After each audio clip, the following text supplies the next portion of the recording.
Oh, hey guys, it's Monkavai here for MMOBomb.com, and welcome to our first impression gameplay video for Scarlet Blade, a new mature-themed MMORPG that's being published by Aeria Games. Now I'm going to spend about 20-25 minutes or so checking out the game, making my usual style of commentary. If you guys want to learn more about the game, I highly suggest you check down below at MMOBomb.com for the full game profile.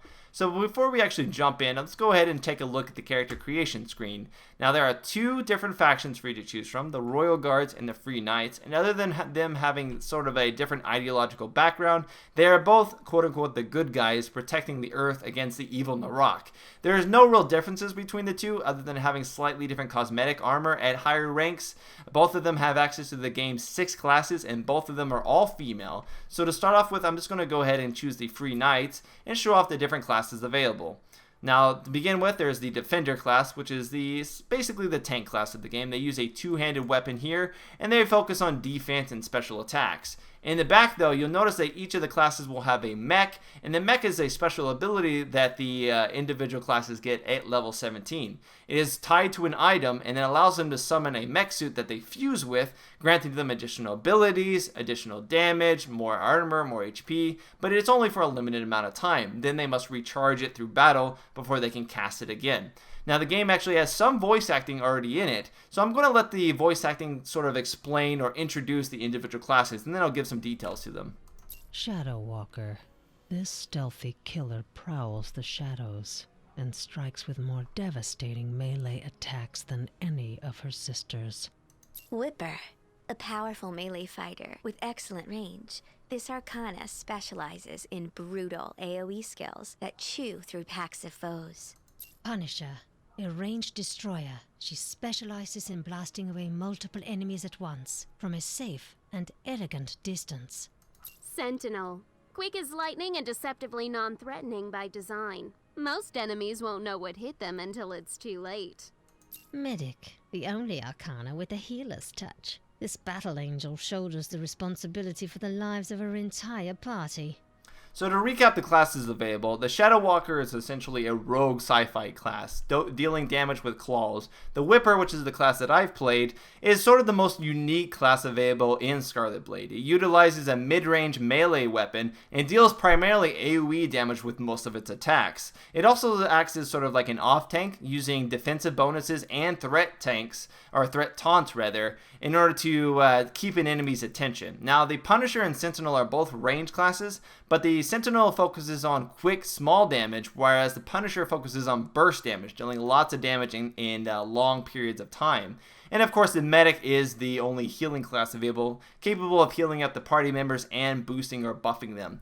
Now, in terms of our actual character creation or customization features, you have pre-built options which actually change the look of the character overall, but unfortunately there's no sort of torso options to actually create or customize. You can change things like the face type, the eye color, the lip color, the hairstyle, and the hair color, but you would think in a mature themed MMORPG like this, you would at least have some options like a boob slider or something, but alas, you do not. Now, in terms of clothes, you can't actually choose which clothes you begin with, but you can choose the costumes to sort of get a preview of the costumes that players will have access to at higher levels. You can even, of course, see the underwear available for each of the characters, and there's not really much there to begin with. Yeah. So, I'm going to go ahead and go back here, and we're going to go ahead and jump into my Whipper, which I already have at level 17. Now, level 17 is the starting level that you actually have access to the Mech, which is why I wanted to get to that level to show you exactly that mechanic. In addition to the Mech, a player gets a mount at level 10 and will also get a pet at level 10, albeit the pet that they start with is a simple pet that doesn't actually do any combat, but rather boosts your HP regeneration and your mana regeneration, in this game called SP. Now the CP here, if you notice on the left hand side, the CP is actually the sort of fuel that powers your Mech, and that actually goes down as you use attacks, as you move around, and only regenerates as you fight in your normal form like this. There is also what's called a cyber suit, which is in a Mech, but it still grants you additional bonuses, including additional armor, etc., and reduces or uses CP at a reduced rate in comparison to the Mech suits. There's an example of one of the Mech suits over here. They're quite badass, and you'll see mine fairly soon. Now you do have the standard options in terms of character customization with enhancing your items through Catherine over here, who you can actually take. You can drag an item over here. If I can believe so. And you can drag an additional sort of what they're called stardust slivers into the agents or different slots, allowing you to boost individual items multiple times. Albeit you do have a chance of actually destroying an enhancement if it fails. So I'm going to go ahead and back out of here because I've already done that.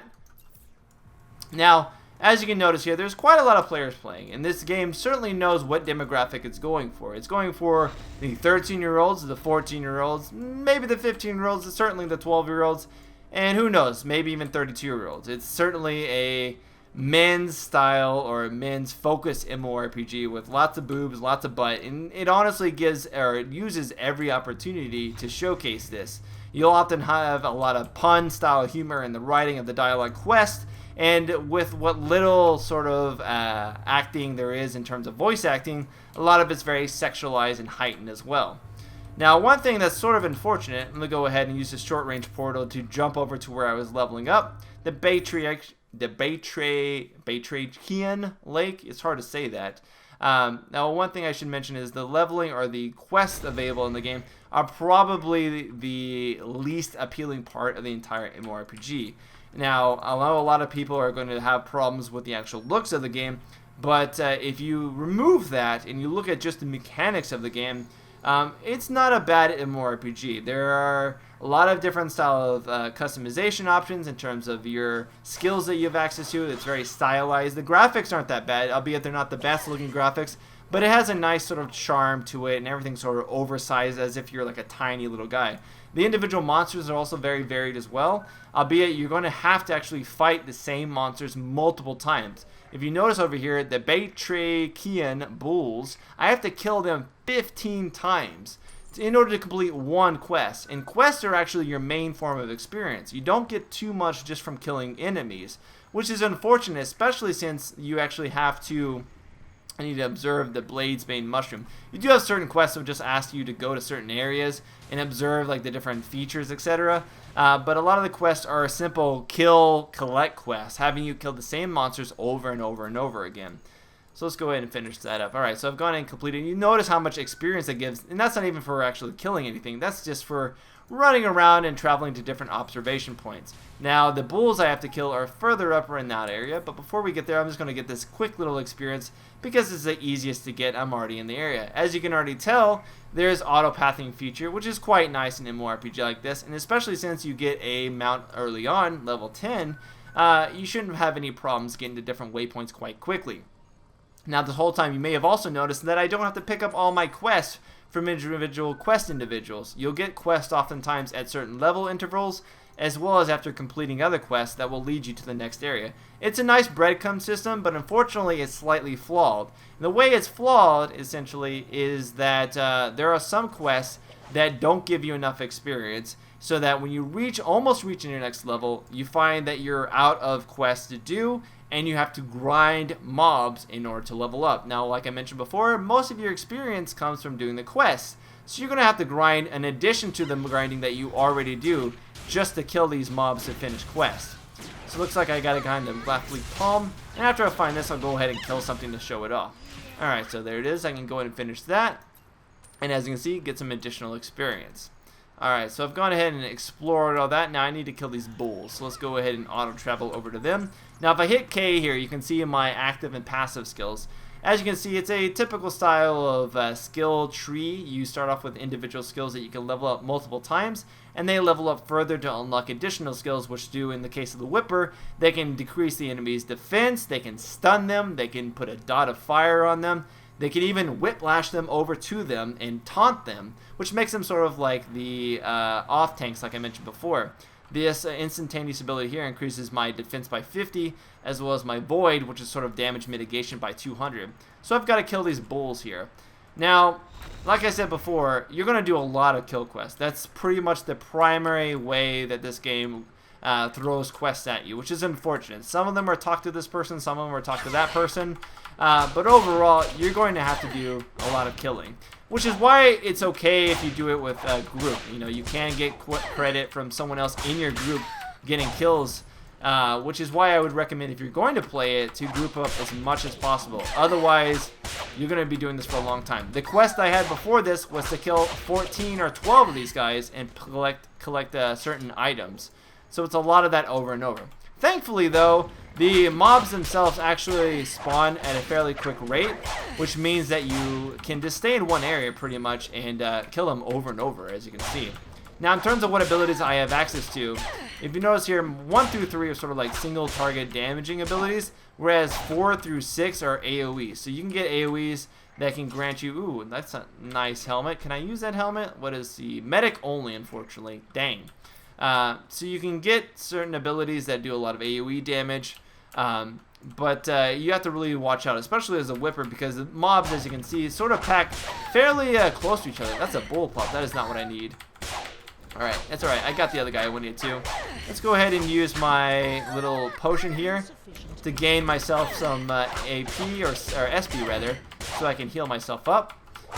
And use my defensive bonus. The defensive bonus is quite useful because you can take a lot of damage very quickly. The mobs tend to crit you quite often, which you have to watch out for. Now, there is a pet system available in the game. If I hit Y, you'll be able to notice that there is a pet. But unfortunately, you can only summon it once it gets up to 20%, just like he said.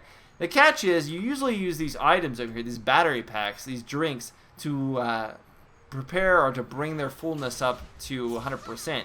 But if they fall below 20%, you can actually use that to bring them out. So it's a catch-22 rather. Catch whatever. Catch-21, catch whatever. Yeah. It's a catch because you can't bring it out otherwise. So there's one of the mechs there. And in fact, why don't we go ahead and pull out my mech as soon as I find these guys. I don't like to use it unless I have sort of a quest that I have to do, because it takes so long for the CP to refill. So there's the bulls, so I can just come over here and hit Z, and that puts me into my mech mode. Now my mech, it does a lot of damage really quickly. As you can see, basically kills things immediately. But it uses the CP at a really quick rate, and I wish honestly I could get them a lot quicker.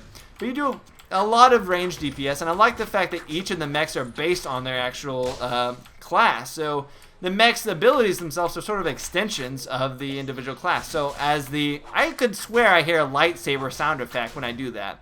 So as this mech, I get a lot of AoE sort of whips around. I can do a lot of damage really quickly, and it's really fun. Yeah, right. That is totally a lightsaber noise. It's really cool to see these really highly specialized effects. It's just unfortunate that I can only use a certain amount of time before I have to let it recharge for up to 1,000. And the fact that I'm just using it on generic questing. If I could use it a lot more, in fact, if I could use it pretty much consistently, I wouldn't mind having to kill all these things over and over and over and over again. But unfortunately, that is not the case. Now, another little kind of annoyance I have is picking up these items. These items can oftentimes be extremely hard to pick up because they're of their nature of how they're situated on the screen in your mouse cursor. You can oftentimes be clicking really close to them and yet not be able to pick it up. So that's been a frustration of mine in the past here.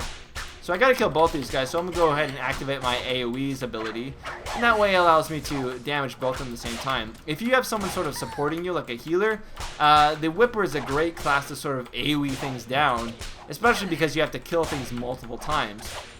Now, there is PvP in the game. If I actually hit T, you can see Janus here. The next Janus battleground happens in 17 minutes, and it happens, I believe, every other half an hour. And it is available for levels 15 through 39. You reach 200 points to win, and in order to reach 200 points, you either kill the enemy, or you kill sort of defensive structures on the map. Unfortunately, it only seems like there's one instance of it going at a time. And because of the fact that it only occurs every other 30 minutes, you have a lot of people queuing up for it, and only a certain amount of people getting into it. If you guys remember Winter's Grasp, if you guys played World of Warcraft, with Winter's Grasp it had that same sort of issue where not everybody can get in and benefit from it because it only happened at certain intervals. And that's exacerbated by the fact that you can only have 35 players from each team on at a certain time, which makes it very rough to deal with. Alright, let's go ahead and finish this class here. So you get potions and stuff all the time, which is quite nice. You always have a bunch of potions to use, and which are your main form of sort of like leveling up or keeping yourself up in terms of your health and your mana levels during battle. Although you do regenerate it quite quickly out of battle, and you also regenerate it just by sitting down. My pet in this case isn't a PvP or PvE pet in the sense that it doesn't do damage, but it does in case boost combat HP regen and SP regen, and also increases my max HP and SP. So it's really good to have them out. I'm just really unfortunate. It's very annoying that I can't restore its fullness to actually bring it out. You'll notice how it also levels up itself, which is quite nice. Now you can also put data chips in it, which will allow it to pick up unique items. You can also change out the skills that have available by actually getting different skills. Now, can I actually different skills and slotting them in, rather? Can I put that in feed? Ah! So I can feed it that way. Holy crap. Alright, so let's go with you back to full, buddy, so I can summon you up. There you go. I missed you. Look at you, Madfly. Now, Madfly is actually pretty funny. He says a lot of things to you and kind of makes little innuendo jokes at times, which kind of makes the player think about it, because it's like, hey, why don't you wear armor? I don't understand. The reason why the characters don't wear armor, or at least the lore behind it, rather, is the simple fact that the characters are sort of genetically engineered super soldiers. They have resistance, a highly resistant skin, making it sort of like their own armor, so they don't have to wear additional armor. The storyline essentially is that the Narok struck the Earth when it was least expecting it, sort of taken over with all these mutated individuals and mutated sort of bad guys all around the area you have to kill. And it's up to the Arcana, which are these genetically modified women. It's up to them to actually take them out. They're the only sort of hope for America, not America. They're only sort of hope for the Earth. So as you can see over here, here's a Bone Masher, one of the examples of the Narok style of creatures. They will automatically attack you. Some creatures don't automatically do, but you'll have to kill them nonetheless. Overall, the combat's satisfying as a, as a tap target MMORPG. It's as satisfying as it can get. Although I don't like the fact that you sort of get locked into place when you use your abilities. In fact, I've heard from players that if you play a ranged DPS class, you'll notice that it lags or it sticks a lot more than you would expect in MMORPG. So I don't know if that's because it's fairly popular right now. There's quite a lot of people playing the game. But here's a prime example of me running out of quests to do before I can actually level up to the next quest. So usually you get your next set of quests just by PvPing, or just by PvEing rather, getting to the next level and then the quests show up. But in some cases, in this case for example, I'm at 94% and I need another 5,000 experience before I'm able to progress to the next level, making me have to go over here and grind. Now it has given you another quest here, the Janus Battlefield, which I've had for several levels, and it's basically say, hey, go try out the battlefield, get some experience for it, etc. I'm curious to know whether or not they factored that into, oh, this is how players are going to level up, because otherwise all the other quests I've done right now have been required. There hasn't been any sort of quest that I've kind of had as excess that I didn't need to do in order to continue the level up process. And if we see here, it still is another 13 minutes away before I can actually get in here. There are occasionally things that you can walk up to and click on, but they're generally speaking parts of other quests, so I don't actually use those at once. Now, I will have to say, the audio commentary, the voice acting in this game can range from okay, like passable, to downright cheesy. There's a really wide range in terms of what actually is available in terms of the quality of the audio commentating, or the audio commentary from the voice actors. A lot of times it comes off as very, forced, and it isn't very interesting to listen to, and I would suggest turning that off if you're going to get annoyed by it fairly quickly here. So as you can see, I popped my sort of defensive cooldown there in order to make sure I don't get taken out by this guy. It's quite easy if you get a lot of enemies on you at a time to die really quickly. I have a lot of skills, I've got a lot of abilities and items sort of slotted for defense, and I still get taken out quite easily. Granted, I'm not the highest DPS class, but it can be fairly difficult at times depending on which enemies. The enemies do crit you quite often. Hopefully that Bone Master doesn't attack me. So what are we looking at here? Now I'm at 97%. I'm getting there a little bit. I mean, it's not a bad MMO just to, like, tune out. They've got decent, spell effects and stuff like that, and there's certainly worse MMORPGs out there. But if you want something that's scantily clad, you have Terra, which arguably has a better level experience. I can't believe I'm saying that, but Terra actually has a better leveling experience than Scarlet Blade does, just simply for the fact that you never run out of quests, it seems, and you also have those BAMF monsters to always fight, do something different, and you can always queue up for PvP, as well as open world PvP. Now, I have heard that there may be open world PvP at higher levels, but I haven't seen it yet. Currently, though, on lower levels, I don't actually get to fight the enemy faction unless I queue up for PvP. And I can't do that if everybody else gets in there before me. So it's a little bit of an annoyance factor there. So I'm stuck just doing the PvE stuff as much as I can to keep leveling up as I continue working towards higher levels. Now, I do like the fact that you can pretty much upgrade anything. I even could upgrade my LB Storm Chaser here, which is my mount, of course. You can upgrade the speed on that, so I've upgraded by 2%, which is nice. I like the fact that you can actually change that and increase your performance of your vehicle, sort of like soup it up. Alright, so let's go ahead and get to a little safe spot really quickly here. Actually, I can actually just, pop these really quick, get all that stuff back up here really nicely, and then I can just fight this Bone Masher again. Alright, so these guys, one-on-one, these guys don't do too much damage. You don't have to worry about too much of them. But again, in groups, they can start to have a lot of issues here. My favorite ability probably is the taunt / grab. Ah, nice, level 18. So now I get the actual abilities, or sorry, the actual quest that I've been wanting, but I had to do a little bit of grinding, which is really unfortunate. And now, as you can see, I've got to kill 15 munitions drones. So many quests like this, guys. I've done, I think, about 120 quests, and I'd say 90% of them are kill quests like this, ranging from kill 6 to, I believe, kill 15 is the highest I've seen. I've even killed 15 of a particular mob, and then went back and killed them again to pick up an item. I'm thinking, why can't the item just drop off them in the first place? Why do I have to have 2 separate quests? Now, this has given me a reward of these sort of cards. The cards can be used to form special decks which grant you additional items, sort of like a treasure chest, if you will, and you have to collect a certain amount of them. So if you look at here, I have 2 4 of clubs. So if I keep getting the 4s, if I get up to 4 of them, I'll be able to put them together in a deck. And you can see that here by looking at the cards. So 4 of a kind will grant you a bunch of different bonuses. Usually it's a random prize like gear or all these potions I have in my inventory. You get quite a lot of different things available. And you get premium ones as well, but I haven't actually encountered any of those types of cards. So now that I've done that, let's go ahead and pick up the next quest here. Well, it looks like I gotta go talk to Mark maybe, or Mark wants me to do something. Mark is one of the only guys in the game. There is some males in the game, but primarily you're going to be encountering just females. They're going to be the main sources of damage. There are some individuals we may actually see in a while. In fact, I may go show you them that are sort of like male. They almost look like Space Marines from, and in fact they do look like Space Marines from StarCraft 2. But it's pretty much accepted that the females are going to be the main sources of damage and the main sort of combatants available in this game. Alright, I'm getting attacked by what looks like a mutated Murloc there. Alright, so we gotta kill, repair a sensor. So like I said before, gotta go pick up that sensor that you have to do, and that I talked to earlier that has had like this flashy mark over it.